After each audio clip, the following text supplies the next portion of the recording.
suis le docteur Michael Sikora, je suis psychiatre. On va parler des antidépresseurs parce que j'ai l'impression qu'on ment un petit peu aux gens. Tu vois, il y a une espèce de mouvance là qui prend une ampleur phénoménale sur les psychiatres qui seraient complètement aveugles aux problématiques de sevrage. Je vais sur TikTok et je reçois ce genre de messages tous les jours. Des psychiatres qui passent à côté de signes physiques élémentaires et qui, du coup, vu que ces psychiatres sont complètement cons, eh ben, on a besoin des experts Facebook, Instagram, TikTok pour expliquer aux patients qu'est-ce que c'est vraiment, en fait, le problème de la psychiatrie et le risque avec les antidépresseurs. On voit parfois des gens qui se déclarent comme étant des survivants des antidépresseurs. C'est bon, tu peux parler, on a passé le bridge là. Les survivants des antidépresseurs, tu vois. Oui, donc, alors quand tu dis... bonjour, c'est le docteur Rupertus. C'est ma femme, à côté les psychiatres aussi. Quand il dit les psychiatres sont complètement cons, on est d'accord, c'est du second degré. Il parle à la place des personnes qui vendent ce genre de messages. Et donc, souvent, c'est porté par des gens qui ont en bio survivants des antidépresseurs. Tu vois, un peu comme tu pourrais survivre d'une leucémie ou d'un cancer métastasé, tu vois. Et donc, je pense que c'est important de rétablir un petit peu de vérité là-dedans. Alors, de façon très claire, il y a des psychiatres qui sont pas au courant que ça peut faire des symptômes de sevrage comme ça. J'en connais pas beaucoup, honnêtement.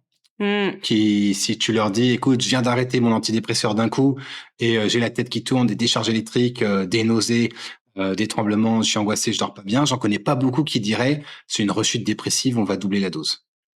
Non. J'en connais pas beaucoup. connais pas beaucoup. Il y en a sûrement, mais j'en connais pas beaucoup. Donc, si les gens disent que c'est là, c'est que ça doit exister. On est d'accord. Donc, je vais pas te dire leur expérience n'existe pas. Parce que c'est ça que les gens disent. Mais c'est ce que les gens disent. C'est ce que les gens disent. Bah non. Du coup, j'ai du mal à dire oui. Effectivement. Non, j'ai jamais vu ça. Il y a plein de problèmes en psychiatrie, mais celui-là, je l'ai pas vu. Ok. Et à mon avis, le combat n'est pas le bon, parce que le problème, c'est pas les psychiatres voient pas ça. Le problème, c'est la formation médicale continue. Donc, on en reparlera. De l'autre côté du spectre, il y a des experts, on va pas nommer les noms parce qu'on veut pas se faire massacrer, ok? Mais il y a des experts qui te vendent un sevrage décroissant, hyperbolique, personnalisé, à 60 000 balles par an, le suivi, ok? Oui. C'est un médecin que tu peux appeler quand tu veux, si tu veux. Alors, t'as pas le médecin que tu vois sur les réseaux, t'as un sous-fifre, mais tu vois, c'est vraiment perso de chez perso, tu vois. Et grâce à ce suivi extraordinairement tailoré, tu vois, bespoke pharmacologie. Oui, mais ça c'est marrant, pareil, c'est hyperbolique, mais personnalisé. Ah oui, bah oui, parce que en fait, tout le monde a la même hyperbole, mais c'est personnalisé quand même. C'est bien. Et n'importe quelle calculette peut te faire la décroissance hyperbolique toute seule, mais bon, bref. Ouais. Et donc, t'as des personnes, à mon avis, qui se nourrissent, ok, de ce problème que la psychiatrie a, on peut pas nier ça. Et donc, on va essayer de rétablir un petit peu de vérité. Je te parle pas, du coup, des coachs santé qui te donnent plein d'infos. Alors, en plus, maintenant, il y a ChatGPT et Claude, qui peuvent balancer des pages et des pages d'infos. Et donc, c'est vrai que ça a transformé notre expérience du monde parce que, sur les réseaux sociaux, t'es complètement, baldingué de posts balancés à l'IA. Alors c'est tous les mêmes, ils ont tous la même écriture, et t'as parfois même des médecins qui travestissent un petit peu leur expertise et qui finalement utilisent l'IA comme les coachs santé. Donc tu vois, t'as des années d'expérience, mais tu communiques comme quelqu'un qui n'a jamais vu un patient. Je pense que c'est pas une très bonne idée s'il y a des confrères qui nous regardent, mais chacun est libre de faire comme il veut. Alors, il y a des problèmes avec les antidépresseurs. On est d'accord? On va faire la liste des problématiques. Le problème majeur avec les antidépresseurs, mon problème, c'est que alors, Clara a dit, c'est que ça empêche de bander. Elle a fait une image de... Oui. C'est vrai, c'est le problème majeur. C'est le problème majeur, et je suis content que tu aies commencé par là. Alors, c'était une image, quand j'ai dit que ça empêchait de bander, je parlais de la libido en général. De la libido, oui. Non, j'ai rien dit, j'ai juste fait un geste avec mon doigt. C'est bien de commencer comme ça. Ça en dit long. Oui. Donc on va dire ça. On peut commencer par là. C'est plus efficace. Tu dis le problème majeur, donc moi je dis le problème majeur. Le premier effet des antidépresseurs, c'est de te cartonner la libido. On est d'accord, il y a pas de doute sur ça. Tout le monde est assez clair. Quand on a pris, tu t'en rends assez compte. Quand on a prescrit, tu t'en rends moins compte. Quand t'es le conjoint de quelqu'un qui en a prescrit, qui en prend, tu vois un petit peu que ça pose problème. Ok. Oui. C'est selon les papiers. Alors quand tu demandes aux gens, est-ce que vous bandez et que t'es dans une étude clinique, les gens répondent pas toujours vrai. Non. Et dans les premières études cliniques, ils demandaient même pas. Donc, des fois, il y a marqué 5% de troubles sexuels. Bon, c'est n'importe quoi. J'ai mis toutes les études dans le blog, si jamais, sur le Substack.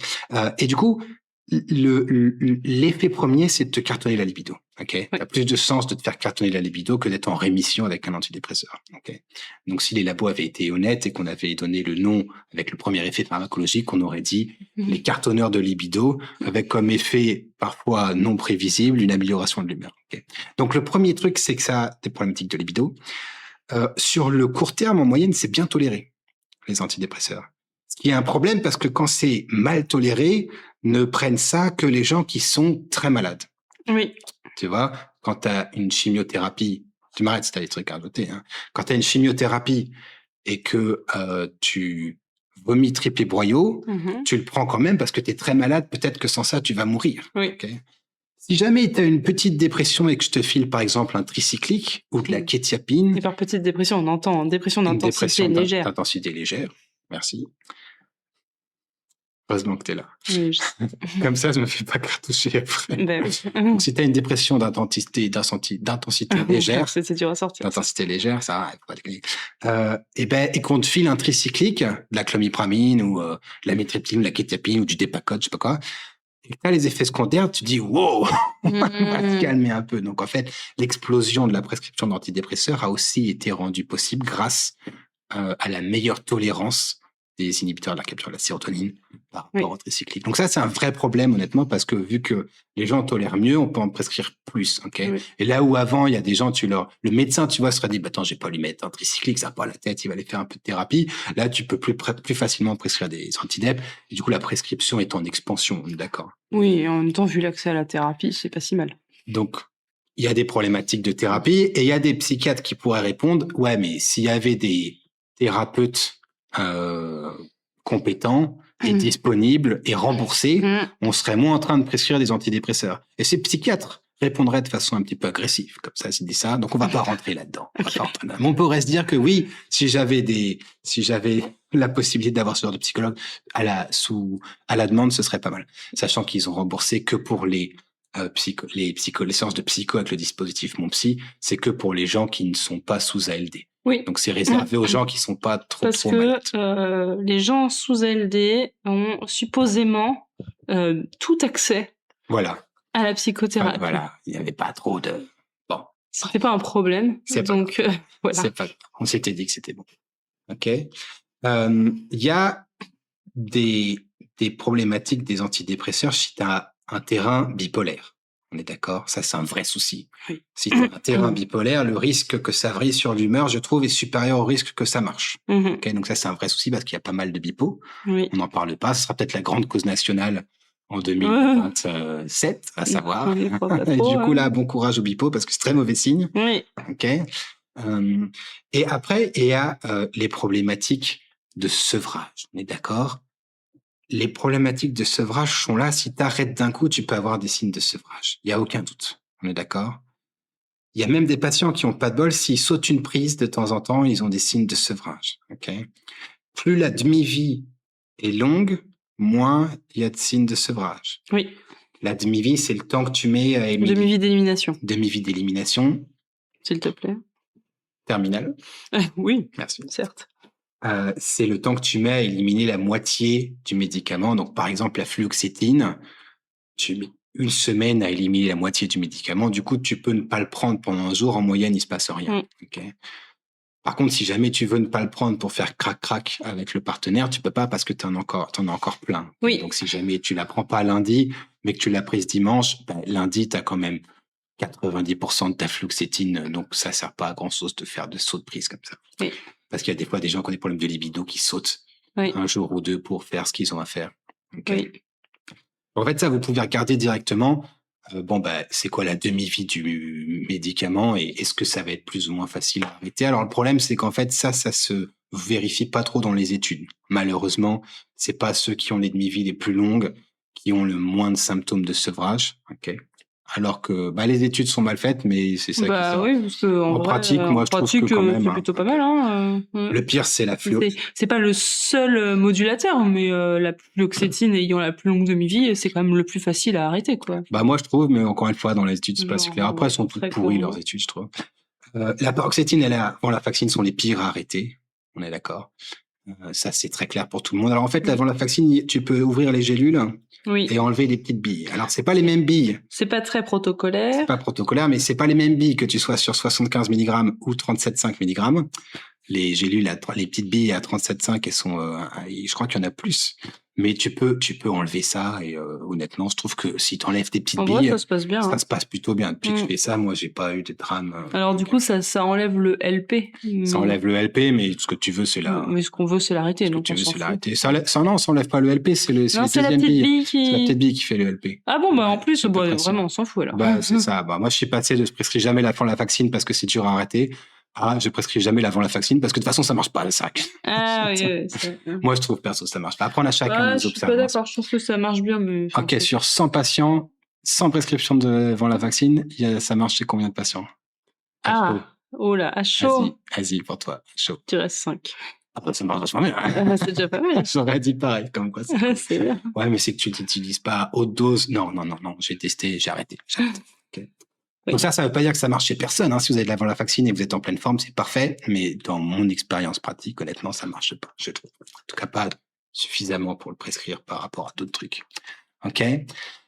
Donc, en gros, le message là, c'est que si jamais vous arrêtez l'antidépresseur d'un coup, il va y avoir des signes de sevrage jusqu'à preuve du contraire, tu vois. On a aussi des gens qui arrêtent et qui ont aucun signe de sevrage, il n'y a pas de souci. Mais si tu arrêtes raisonnablement lentement le traitement et que tu fais, par exemple, pour le séroplex, 20, puis tu fais 15 mg, puis tu fais 10 mg, puis tu fais 5 mg, puis tu fais 0, chez la majorité des gens, ça va bien se passer. Oui. Okay. Donc là, les études ont été faites. Tu peux dire qu'elles sont pas bien foutues, etc. Mais la pratique aussi est quand même là. En moyenne, ça se passe très bien. Ça, c'est important parce que moi, j'en ai prescrit à des milliers de patients. Ok. Toi aussi, à force. Et j'ai jamais eu de sevrage catastrophique en faisant comme ça, sauf chez les 20, 30 patients qui ont très mal toléré un palier. Et là, la réalité, c'est que des fois, tu fais de 20 à 15 et c'est catastrophique. Oui. Des fois, tu fais de 5 à 0 et c'est catastrophique. Oui. La règle de l'hyperbolique dit qu'en fait, 5 à 0, c'est plus dur que 20 à 15. Mais en pratique, c'est plus nuancé que ça. Faut vraiment avoir en tête que la règle de l'hyperbolique... En pratique, des fois, il y a des paliers qui se passent super bien et je comprends pas trop pourquoi. Celui d'avant et celui d'après, ils sont catastrophiques. Mais... Sachant qu'il y a la moitié des gens qui prennent pas l'ordonnance comme on leur prescrit. Oui. Donc, en fait, quand tu dis, on parle de sevrage, ça n'a rien à voir si tu as 36 trucs à côté, on est d'accord, un sevrage devant la vaccine alors qu'il y a de la kétiapine, ça se passe beaucoup mieux qu'un sevrage devant la vaccine tout seul, on est d'accord. Donc en fait, il y a quand même pas mal de nuances, tu vois. Mais l'autre point important, c'est que la règle hyperbolique qui est mise en avant par nos chers confrères qui en ont fait un business, on est d'accord. En fait, elle est pas si claire que ça, tu vois. Intuitivement, elle est chelou parce qu'il y a des gens, ils passent de 60 mg de fluoxétine à 50 et ils ont des signes de sevrage de dingue. Oui. Alors que si tu suis l'hyperbolisme, normalement, c'est pas possible. Oui. Okay, donc ça, déjà, c'est étrange. 2, en fait, ce qui compte, c'est les concentrations dans le cerveau. Non, c'est pas ce qui compte. Ce qui compte, c'est la voie finale de ce que tu fais avec ton antidépresseur. On est d'accord? Oui. Il y a des gens simples d'esprit, avec tout le respect que j'ai pour eux, qui se sont dit que on va regarder les concentrations dans le sang et on va voir qu'est-ce que ça fait au niveau de l'occupation des récepteurs. Et du coup, on va faire un peu la corrélation et hop, on va dire que c'est hyperbolique. Mais tu prends pas de la venlafaxine pour avoir de la venlafaxine sur tes récepteurs. T'en as rien à foutre de ça. Ce que tu veux, c'est ce qui se passe après. C'est quelles protéines sont mises en avant, où est-ce qu'elles vont et quel effet final ça fait. Okay? Si tu commences à regarder, est-ce qu'il y a une corrélation entre les signes de sevrage et les voies finales ou l'occupation des récepteurs avec les antidépresseurs, la corrélation n'est pas bonne, ça marche pas ton truc. Donc attends un peu avant de mettre 70 000 balles, attends un petit peu avant d'écouter l'influenceur santé qui te dit les psychiatres veulent vous buter, ils sont nuls à chier. Heureusement, moi j'ai survécu et je vous propose tac tac tac tac machin parce que il y a un peu de nuance, ok. il y a des fois des gens où ça se passe pas bien. On est d'accord? Là, ils ont des signes physiques de sevrage. Est-ce que tu arrives à dire les signes physiques de sevrage comme ça, là? Ouais, syndrome grippal, perte d'équilibre, nausée, irritabilité, symptômes sensoriels et hypervigilance. Ok. Est-ce que tu peux avoir des décharges électriques? Oui, symptômes sensoriels. On est d'accord. Des décharges électriques. Est-ce que tu peux avoir de l'anxiété? Oui, c'est dans l'hypervigilance et l'irritabilité. Est-ce que tu peux avoir de la dépression? Oui. Oui, il suffit que tu te rendes pas bien et que tu sois angoissé et paf, c'est fini, tu vois. Ça faisait pas partie de l'acronyme, mais oui. Oui, c'est quoi ton acronyme? C'est Finish. Et du coup, comment est-ce que tu fais la différence, Clara? Je te prends au hasard, là, entre quelqu'un qui rechute et quelqu'un qui a des signes de sevrage. Eh ben, c'est compliqué. Allez, vas-y. Alors, un des trucs qui fonctionne, c'est le délai. C'est-à-dire que dans les signes de sevrage, normalement, c'est immédiat ou quasi immédiat. Alors, ça nous est arrivé d'avoir des sevrages retardés parfois. Mais normalement, c'est censé être immédiat et ça dure pas très longtemps, en théorie. Je dis bien en théorie, hein. Tout ça, c'est très théorique. Il y a toujours des exceptions à la règle. Moi, alors, quand ça dure longtemps, le plus long que tu as vu, c'est combien de temps? Alors, en signe de sevrage pur ou en dépression? En signe de sevrage. En signe de sevrage, 3 mois. Ok, c'est le plus long. Est-ce que tu as vu des gens à 2 mois ou pas? Oui, j'en ai vu, mais pas beaucoup. Mais ce que j'ai vu en plus long, alors c'était plus facile à évaluer, hein, parce que je te dis ça, c'est sur des signes qui sont très simples. Des signes physiques, Des signes physiques, donc les décharges électriques en l'occurrence, et les picotements qui ont mis 2 ou 3 mois en effet à passer. Mais c'est beaucoup plus difficile d'évaluer ça sur la dépression ou l'irritabilité, par exemple, puisque on peut toujours se poser la question, est-ce que c'est une rechute? Est-ce qu'il y a d'autres traitements entre-temps? Donc, si tu as des signes physiques, c'est évident que c'est jusqu'à preuve du contraire un sevrage. Ouais, c'est ça. Sachant que tu peux aussi avoir un sevrage physique et l'humeur qui vrille sans que ce soit à cause de l'antidépresseur. Il n'y a pas de façon de savoir. Ça, tu vois. Si tu pars du principe que tous les traitements ne servent à rien et que les psychiatres sont tous débiles, effectivement, mais ça, c'est le postulat de départ. Tu as aussi des fois où l'humeur se dégrade et il y a des signes physiques, mais en fait... Mais par contre, dans les signes de sevrage, même ceux qui ont duré 2 à 3 mois, on voit quand même une dynamique d'amélioration assez rapidement. On est d'accord. Hein, c'est-à-dire que moi, au bout de 2-3 semaines grand max, s'il y a 0 amélioration, il y a un problème. Donc moi, c'est ça. Moi, c'est ma limite. J'ai jamais vu de signes physiques sans amélioration significative qui dépasse 1 mois. Et honnêtement, si tu regardes mes points, la concentration, elle est majoritairement sur 1 semaine à 3 semaines après l'arrêt. Le 1 mois, il y a quasiment personne. Le 3 mois, où tu peux vraiment te planter parce que tu as encore des signes physiques, machin, et que la cinétique et tout, j'ai jamais vu. Honnêtement, j'ai jamais vu. Ça m'est jamais. Alors, j'ai peut-être pas suivi assez de patients, honnêtement. Moi, j'ai vu 5000 patients au total. Je suis jeune encore. Donc, il y en a sûrement, quelque part, qui traînent. Ok. Mais ça m'est encore jamais arrivé. Alors après, la question de si ça a des symptômes physiques comme ça, est-ce qu'ils vont s'améliorer un jour ou pas? Est-ce que tu peux avoir des décharges électriques à vie? Est-ce que les antidépresseurs ont pété tes nerfs et peuvent entraîner des symptômes résiduels jusqu'à ce que tu claques? Est-ce que tu as vu ça, toi? Non. Non, tu as vu ça. Mais c'est vraiment ça qui est dit. Ah bon, c'est ça qui est dit. Et du coup, il y a la persistance de troubles sexuels après l'utilisation des antidépresseurs. Ah oui, ben ça. Et remonté comme étant quelque chose que les psychiatres nient. Ah oui, ce qu'il faut, parce que ça existe, mais c'est rare. Moi, je l'ai pas vu. Moi, j'ai vu. Toi, tu l'as vu. Le problème, c'est que les études à faire sur ça, elles sont pourries. Et du coup, en gros, les psychiatres n'ont pas 36 solutions. Soit ils disent, il n'y a pas d'études, c'est pourri, ce qui n'est pas acceptable. Soit ils disent, vous avez raison, on est en train de massacrer la libido de toute une génération, ce qui me paraît un petit peu excessif. Soit ils disent, il y a des gens qui se plaignent de ça. Moi, perso, je l'ai jamais vu. Il y en a qui disent que c'est fréquent. Non, c'est pas fréquent. Je vois pas comment tu peux faire. Pour avoir prescrit en effet pas mal d'antidépresseurs quand même si je suis jeune aussi, c'est clair que c'est pas fréquent. Alors après, tu vas me dire, ouais, mais les gens, peut-être qu'ils te l'ont juste pas dit, tu vois, parce que là, vous êtes deux guignols en train de dire c'est pas fréquent. Je vois pas pourquoi ils nous l'auraient dit pendant la prescription d'antidépresseurs et pas après, quoi. Enfin, je vois pas. Qu'est-ce que tu réponds aux gens qui te disent qu'il y a des communautés entières sur Survive antidépressante, etc., en disant que oui, il y a des gens qui ont été massacrés à cause de ça et qui ne pourront plus jamais avoir d'érection à cause des antidépresseurs. Déjà, je pense que c'est un poil excessif parce que faut pas dire jamais, tu sais pas ce qui peut fonctionner. Parce qu'il y a des choses à essayer quand même. Très bien. pour l'avoir fait, du coup, je sais qu'il y a des choses à essayer, même si c'est très expérimental.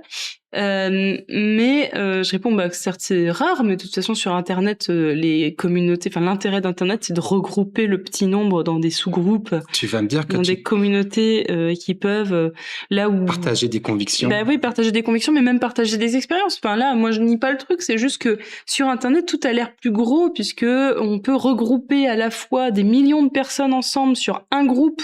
Ou en fait, sur des milliards d'individus sur la planète, parce que j'imagine que c'est des groupes anglophones surtout. C'est en anglais, ouais. Oui, c'est ça. Donc, sur des milliards d'individus dans la planète, en fait, il y en a 200 sur le groupe. Ça a l'air énorme comme ça en tant que groupe, mais en fait, c'est très peu à l'échelle de l'individu. Oui, c'est possible. C'est possible que tous ces gens-là aient des problématiques sexuelles. C'est aussi possible qu'il y ait autre chose derrière, bien sûr, mais c'est possible qu'ils aient des problématiques sexuelles. Parce que moi, je peux trouver des groupes qui sont convaincus de plein de choses. Ah ça, c'est sûr. Plus ou moins vérifiable, plus ou moins pertinent, tu vois. Okay. Oui, bien sûr. Donc, on peut pas dire que ces groupes-là ont tort et qu'ils se montrent juste pour le bourrichon, d'accord. Mais on peut pas non plus accepter comme ça le discours de dire non. Juste parce que parce que ce groupe-là est convaincu. Non, parce que c'est un peu le problème d'Internet. C'est un avantage de pouvoir se regrouper entre personnes qui partagent la même expérience, mais aussi un inconvénient quand on pense du coup que cette expérience constitue une majorité. C'est le problème de la bulle d'Internet. C'est ça. Donc là, c'est un vrai souci, mais faut peut-être avoir conscience de ça. Après, voilà, ce sont des gens qui ont vécu un truc qui est vraiment pas drôle pour le coup. Donc je comprends que mais encore une fois, tu peux. Non, et moi, mon reproche à ces gens, c'est pas d'exister et de partager leur expérience. C'est le caractère totalitaire mais bien sûr, c'est toujours le souci. Quand je vois des vidéos, il y a marqué les psychiatres sont cons, ils savent pas faire la différence entre un signe machin. C'est vrai que je suis pas sûr que c'est rendre service à la cause, parce que clairement il y a trop d'antidépresseurs qui sont prescrits. Clairement, les patients ne sont pas assez au courant, ne sont pas assez prévenus des effets secondaires. Clairement, on a des études sur le court terme. Et on utilise ça chez les gens pendant parfois des décennies, alors qu'on n'a pas la moindre foutue idée de ce qu'on fait. Je pense que Macron, tu vois, si j'étais président, Dieu nous préserve, il descend, il appelle la ministre de la Santé, il lui dit, vous vous démerdez, vous me financez une étude randomisée sur 10 ans pour qu'on voit ce que ça donne, ou sur 5 ans, enfin, il se démerde, tu vois, genre, il met un peu de pognon. Alors après, moi, c'est pareil, l'antidépresseur qui fait ça de façon irréversible après 1 mois d'essai, par exemple, j'ai jamais vu. Moi, le patient chez qui j'ai vu ça, il avait pris pendant 1 an et demi son antidépresseur. Et à l'arrêt de l'antidépresseur, en effet, ça s'est déclenché. Il n'avait pas de problème de libido avant. Et ça s'est déclenché à l'arrêt de son antidépresseur. Mais pour le coup, pour essayer souvent des antidépresseurs sur des courtes périodes, 1 ou 2 mois grand max, quand ça marche pas du tout, j'ai jamais vu sur des courtes périodes. Après, ils diront, ouais, mais est-ce que tu demandes à chaque fois? Comment tu sais que les gens ne prennent pas, etc., etc. Le problème, c'est que c'est les mêmes gens qui sont après sur les forums aussi. Donc, c'est compliqué, pas. Mais les gens mentent à leur psychiatre, c'est normal. Oui, c'est ça, mais après, on demande souvent. C'est quand même une question qui revient régulièrement.